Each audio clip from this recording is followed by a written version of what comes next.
If the surface tension of water is 0.07, then the excess force required to take it away from the surface will be equal to what?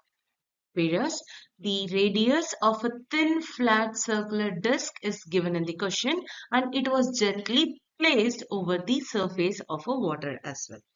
So to calculate the excess force required to remove the disc from the water surface, we can use the concept of surface tension. So the force due to the surface tension can be calculated using a formula F is equal T dot L, whereas T is representing the value of surface tension, whereas the value of surface tension is given in the question 0.07 Newton per meter, whereas L is representing the value of total length of wetted edge of disk.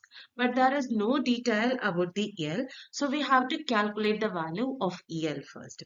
So the length of wetted edge of the circular disk L can be calculated by using circumference formula. So L can be written as 2 pi r. So based on this, here we can write the force due to surface tension will be equal to T times 2 pi r, whereas T is given as 0.07 times 2 times, for pi we can write 22 divided by 7 times, for r it's given in the question 4.5 centimeter.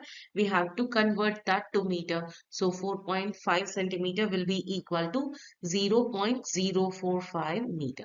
So when we are simplifying this, we will get the answer of 0.01981 Newton. So here, when we are checking the option, nothing is matching. So here we can change this as 19.8 times 10 to the power negative 3 Newton, which is nothing but 19.8 millinewton, right? So when we are checking now, we can say option C will be the correct answer for this question.